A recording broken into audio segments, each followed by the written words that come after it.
सचिन साइली को अपने सामने खड़ा करता है और फिर वह टेबल से सिंदूर की डिब्बी उठाता है और उसके मांग भरता है और उसे कहता है कि ये हम दोनों का रिश्ता पति पत्नी का है। ये रिश्ता अटूट है। और तू? वो कहती है, सचिन मुझे कुछ समझ में नहीं आया, तुम्हें कहना क्या है? वो साइली को बोलता है कि तुमने ये बात मुझसे छुपाई क्यों, कि पिंटिया ने तुम्हें धमकी दी थी। साइली सचिन को बेड पे बिठाती है और उसके पास बैठ जाती है और उसे कहती है, मैं तुम्हें बताना चाहती थी लेकिन हमारे घर में पूछा थी और फिर अब तुम भूखे थे, तभी सोचा पहले तुम्हें खाना खिला दूँ और उसके बाद मैं तुम्हें बताऊंगी। लेकिन सचिन कहता है, अरे वो जानेगा ना, मरने देने का। तूने पहले वो बात मुझे बता देनी चाहिए थी साइली, तूने अच्छा नहीं किया। हमने वादा किया था ना कि एक दूसरे से बात कोई भी छुपाएंगे नहीं, तो तूने ऐसे क्यों किया? वो कहती है, सचिन सॉरी ना। वो उसको मस्का मारना शुरू कर देती है। दूसरी तरफ रेणुका उसके लिए शकू पानी लेके आते हैं, लेकिन रेणुका हाथ दिखाती है और बाद में बोलती है। और यहाँ पे वो दीपक और उस लड़की को आगे बुलाती है और कहती है कि तुम दोनों जन आज से वही करोगे जो मैंने कहा है, अपने अपने जगह पे खड़े होंगे जैसे तुम पहले खड़े थे, अलग अलग। तभी दीपक पूछता है कि क्यों, आप हम पे शक कर रहे हो? तभी वो कहती है, ये मेरा डांस क्लास है और अलग से तुम लोग कोई प्रैक्टिस नहीं करोगे, सबके सामने ही करोगे। और वो दोनों जन मायूस हो जाते हैं और अपने अपने जगह पे जाके सिर्फ एक दूसरे को देखते हैं, प्रैक्टिस नहीं करते। और ये रेणुका देख लेती है। दूसरी तरफ रोशनी और शिखा चिट्टी के ऑफिस आते हैं। चिट्टी हाथ आगे बढ़ाता है, तभी शिखा बोलती है कि रोशनी तुम्हारा बर्थडे है क्या, ये तुम्हें विश करने के लिए हाथ आगे बढ़ा रहा है? और बेवकूफ़ चिट्टी ये सब कुछ बर्दाश्त कर रहा है। वो उसको देखता है और कहता है, बस हाँ, बहुत हो गया। फिर वो कहता है कि मैंने हाथ आगे वीडियो लेने के लिए बढ़ाया है, ना कि बर्थडे विश करने के लिए। वीडियो दे। तभी रोशनी कहती है कि मैंने अब तक वीडियो लिया नहीं है। वो कहता है, तो यहाँ पे क्यों आई हो? उस वक्त भी शिखा ताना मारती है, लेकिन ये चिट्टी पागल सुनता है और उसे बोलता है, मैडम बस करो, बहुत हो गया, जाओ और पहले वीडियो लेके आओ और फिर बात करेंगे। रोशनी के पास कोई और चारा नहीं होता। वो और शिखा वहाँ से उठ के चले जाते हैं। बाहर आके शिखा बोलती है, ये तो सुनने वाला नहीं, अब तुझे वो वीडियो सचिन के मोबाइल से लेना ही होगा। वो कहती है, हाँ आज मुझे ये काम करना ही होगा। सचिन को जैसे ही वो पिंटिया वाघमारे के बारे में पता चलता है, वो साइली को लेके अजित भाऊ के ऑफिस में आता है। वहाँ पे उसे बाहर एक आदमी मिलता है और वो कहता है साइली को कि आप वही हो ना जिसने कॉन्ट्रैक्ट भरा था गणेश पंडाल के लिए? वो कहती है, हाँ। तभी वो कहती है, मैंने आपको पहचाना नहीं, आप कौन? तो वो कहता है कि मैं अपने कॉम्पिटिटर को पहचानता हूँ, वो टेंडर मुझे मिला है। और वो वहाँ से चला जाता है। साइली मायूस हो जाती है। सचिन कहता है, मायूस मत हो, हम लोग बात करते हैं अजित भाऊ से, चल। और वो दोनों जन अंदर आते हैं। सचिन और साइली बहुत देर तक अजित भाऊ की राह देख रहे होते हैं, लेकिन अजित भाऊ नहीं आते। कोई और आदमी आता है और वो कहता है कि अजित भाऊ को और थोड़ा टाइम लगेगा, क्योंकि सचिन पूछता है और कितना टाइम, हम कब से बैठे हैं? वो कहता है, टाइम लगेगा भाऊ को आने में। सचिन बोलता है, तुम लोग ऐसे कैसे साइली को वो पिंट वाघमारे के पास भेजा? वो आदमी अच्छा नहीं है। ये आदमी सुन रहा होता है जो अजित भाऊ की जगह पे होता है। वो कहता है, आजकल ऐसे ही चलता है और मेरी मानो तो आप भी ऐसे ही करो। लेकिन यहाँ पे सचिन और साइली तन जाते हैं और कहते हैं, हम लोग ऐसा गलत काम नहीं करेंगे। और वो भाषण देना शुरू कर देते हैं कि हम लोग रिश्वत लेके ऐसा काम नहीं करते, हम सच्चाई और ईमानदारी से ही काम करेंगे। वो कहता है, आजकल ऐसा नहीं होता, लेकिन फिर भी देख लो। सचिन को एक कॉल आता है, उसकी सवारी होती है, इसलिए वो वहाँ से चला जाता है और साइली अजित भाऊ का इंतज़ार करते वहीं पे बैठी रहती है।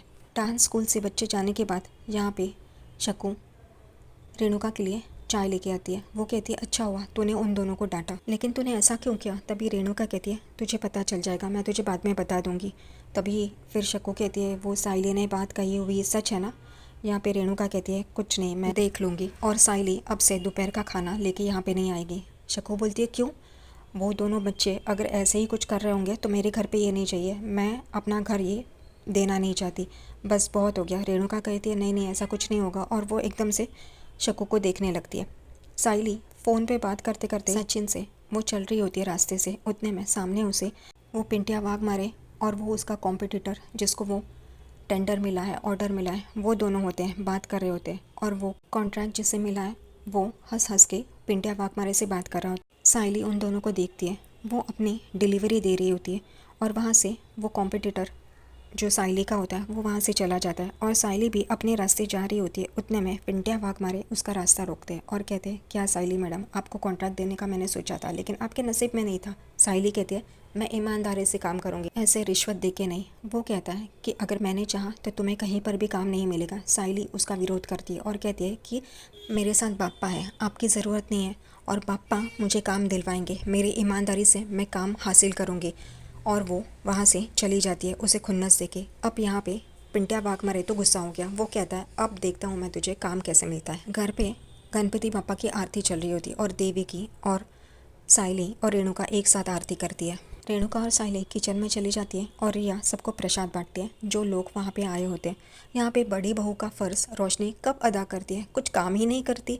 उतने में एक आदमी वहाँ पे आता है और यहाँ वहाँ देख रहा होता है। परेश का ध्यान उस तरफ जाता है और वो उस आदमी के सामने आता है और कहता है कि आप मैंने आपको पहचाना नहीं। वो कहता है कि मैं तेजस देशमुख, यहीं पे रहता है ना। परेश कहता है हाँ, उसका दोस्त हूँ। परेश उसे अंदर बुलाता है और यहाँ पे दूसरी तरफ तेजस किचन में यहाँ से वहाँ से यहाँ कर रहा होता है और कहता है कि मैं 8 लाख रुपए कहाँ से लाऊं। उतने में उसे फ़ोन आते हैं, वो उठाता नहीं है, कट करता है। क्रेडिट कार्ड डिपार्टमेंट से फ़ोन होता है, वो ब्लॉक करता है और नए नए नंबर से वो कहता है कि ये लोग कैसे फ़ोन करते हैं, कितने सिम कार्ड है इनके पास। उतने में उसे एक मैसेज आता है और उस मैसेज में लिखा होता है कि आपका ये ड्यू आउटस्टैंडिंग है और अगर आपने उसे जल्द से जल्द भरा नहीं तो लीगल एक्शन ली जाएगी। वो इनिशिएट कर दी है और हमारा रिकवरी एजेंट आपके घर में कभी भी आ सकता है। और ये पढ़ के वो डर जाता है और उतने में पीछे से रोशनी आ जाती है और उसे पूछती है क्या हुआ। वो डरा हुआ देख के रोशनी बोलती है तुमने और कोई कांड तो नहीं किया है, कुछ गड़बड़ तो नहीं की है। वो कहता है नहीं नहीं, मैं तो बड़ा बिजनेसमैन हूँ, मुझसे लोग सलाह लेते हैं।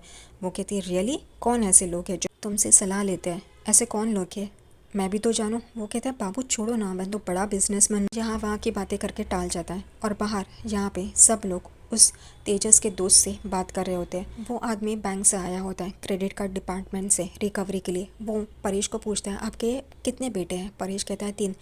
परेश पूछता है आप तो तेजस के दोस्त हो ना, तो तेजस से आपको पता नहीं चला। वो कहता है हाँ हाँ पता चला, लेकिन फिर भी एक बार सोचा मैंने पूछ लूँ। और यहाँ पे वो कहता है आपका सबसे लायक बेटा कौन है। तो तुरंत रेणुका कहती है तेजस, वो तो बहुत बड़ा बिजनेसमैन है, उसके पास पैसे है, ये है वो है, तारीफ़ें करती रहती है। उतने में सचिन उसके पास आता है और कहता है अरे वो बड़ा बिजनेसमैन है लेकिन उसके जेब में अट्ठन्नी भी नहीं होती है, लेकिन फिर भी वो बड़ा बिजनेसमैन है। रेणुका ये सुन के मुंह टेढ़ा कर दिए, लेकिन बाकी सबको हंसी आती है। उतने में तेजस आ जाता है क्योंकि वो पूछता है तेजस कहाँ है, और तेजस बाहर आता है। तभी वो लोग बोलते हैं अरे तेरा दोस्त आया। तेजस बोलता है दोस्त, और वो पहचानता नहीं है। वो आदमी गले लगता है और उसे कहता है कि मैं क्रेडिट कार्ड डिपार्टमेंट से आया हूँ, रिकवरी नहीं करूँगा लेकिन फिर भी मुझे तुमसे बात करनी है। वो कहता है तेजस की फ़ोन तो करना चाहिए था। वो आदमी कहता है फ़ोन तो कितने किए, तुम उठाते ही नहीं हो। तेजस उसे कहता है कि चलो हम लोग बाहर जाके बात करते हैं, लेकिन वो कहता है नहीं नहीं, यहाँ सबके साथ बात करते हैं ना, रुको रुको। तेजस उसे बाहर लेके जाने की कोशिश कर रहा होता है क्योंकि घर वालों को पता ना चले, लेकिन वो आदमी वहीं पे खड़ा होता है। फिर वो समझ जाता है। वो कहता है ठीक है, बहुत दिनों के बाद मिले ना, हम लोग बाहर ही बात करते हैं। वो तेजस को लेके बाहर आता है और कहता है कि तुमने पैसे नहीं भरे, तुम कितने क्रेडिट कार्ड है तुम्हारे पास। वो कहता है 3। वो कहता है तो तुम उसका क्या करते हो। वो कहता है मैं कुछ नहीं करता सर। तभी वो कहता है मुझे पता है ना, तुम एक क्रेडिट कार्ड से दूसरे क्रेडिट कार्ड का, दूसरे क्रेडिट कार्ड से तीसरे क्रेडिट कार्ड का बिल भरते हो। तेजस एकदम चौंक के उसे देखने लगता है, उसे पसीना आता है। तभी ये आदमी उसे अपना रुमाल देता है पोंछने के लिए और कहता है आज तो मैं कुछ नहीं करूँगा, लेकिन ये जल्द से जल्द भरना। उतने में वहाँ पे रोशनी आती है तेजस करके और ये लोग रुक जाते हैं। तेजस बोलते तुम यहाँ पे क्यों आई हो। वो कहती है तुम्हें अंदर बुला रहे हैं। वो आदमी वहाँ से चला जाता है। रोशनी कहती है ये आदमी कौन था और क्या इसका काम था, कहीं पीए ने तो नहीं भेजा है। वो डर जाती है। और दूसरी तरफ तेजस ये कहता है कि ये किसी को भी ना पता चले कि ये किस लिए आया था। और फिर वो दोनों जन अंदर आ जाते हैं। साइली रात को सचिन के लिए दूध गर्म कर रही होती है। उतने में वहाँ पे रोशनी आ जाती है और वो यही सोचती है कि ये अच्छा मौका है, सचिन के दूध में नींद की दवाई मिला दूँ ताकि वो सो जाए और मैं वो वीडियो निकाल सकूँ। यहाँ पे साइली को देखती है वो और जानबूझकर साइली को कहती है साइली। वो कहती है हाँ बोलो ना। नहीं कुछ नहीं, मैं सिर्फ पानी पीने आई थी। और फिर वो साइली को पूछती है कि तुमने छत से कपड़े निकाल लिए। वो कहती है हाँ दोपहर को ही निकाल के आ गई मैं। तभी रोशनी कहती है नहीं, आज फोरकास्ट हुआ था ना कि बारिश होने वाली है, तो एक बार चेक कर लो कुछ रहा तो नहीं है, वरना काकू फिर चिल्लाने लग जाएगी। और ये महा पागल बेवकूफ़ साइली देवी बोलती है हाँ एक बार तो मैं चेक करके आती हूँ। अब खुद पे ही भरोसा नहीं है उसे तो क्या कर सकते हैं। वो ऊपर छत पे जाती है। तभी यहाँ पे रोशनी वो हाथ में जो उसकी नींद की दवाई होती है वो दूध में मिलाती है सचिन के, और कागज़ वहीं पे डस्टबिन में डाल देती है और हिलाने ही जा रही होती है। उतने में उसको आवाज़ आती है रोशनी, और वो एकदम से चौंक के पीछे मुड़ के देखती है। उसे लगता है साइली ने देख लिया, लेकिन साइली कहती है छत पे तो कोई कपड़े ही नहीं है, मैंने ऑलरेडी निकाले हैं। रोशनी को तसल्ली हो जाती है कि साइली को कुछ पता नहीं चला है। वो कहती है अच्छा नहीं, मैंने तो सिर्फ ऐसे ही पूछा था, ओके ठीक है मैं सोने जाती हूँ। और वो जा रही होती है और पीछे मुड़ के देखती है तो साइली ग्लास में सचिन के लिए दूध भर रही होती है, क्योंकि सचिन को रात को दूध पी के सोने की आदत होती है। और ये महान देवी साइली दूध का गिलास लेके सचिन के कमरे में जाती है और रोशनी बाहर से तसल्ली कर लेती है कि ये दूध का गिलास सचिन ही पिएगा। और यहाँ पे सचिन मस्त मोबाइल पे कुछ देख रहा होता है। साइली दूध का गिलास लेके आती है और कहती है कि लो पियो। वो कहता है हाँ रख ना, मैं पीता है। वो कहती है गर्म है, पी लो। वो कहता है हाँ अजय ने कहा है कि गरम गरम नहीं, थोड़ा सा ठंडा होने के बाद पीना चाहिए। फिर भी साइली कह रही होती है पी लो, तभी वो कहता है ठीक है। और उतने में साइली कहती है मुझे तुम्हें एक बात बतानी है। वो वापस गिलास रख देता है और वो बोलता है हाँ बोलो ना। तभी साइली जो पिंटिया रास्ते में मिला था वो नेता, उसके बारे में जो भी हुआ है वो बता देती है, क्योंकि वो कहती है हमने तय किया था ना कि हम एक दूसरे से कुछ नहीं छुपाएंगे। ये सुन के सचिन गुस्सा हो जाता है और कहता है कि मुझे बोला क्यों नहीं तूने, मैं आता ना उसे बराबर करता। साइली कहती है उसकी ज़रूरत नहीं है, मैं हूँ ना, मैं अपने काम से उसे जवाब दूंगी। सचिन कहता है वाह मेरी बाई को एकदम एक नंबर। सचिन साइली की तारीफ करने लगता है और कहता है वो तेरी ऐतिहासिक ईंट जो हमने रखी है वो उस लड़के को मारी थी, वो निकाल और उसे मार। वो कहती है हाँ लेकिन मैं अपने काम से ही उसे जवाब दूंगी। वो कहता है वाह यह हुई ना मेरी बाइको वाली बात। और वो उसकी तारीफ़ें करने लगता है। और बाहर रोशनी परेशान हो रही होती है कि सचिन ने दूध पिया है या नहीं।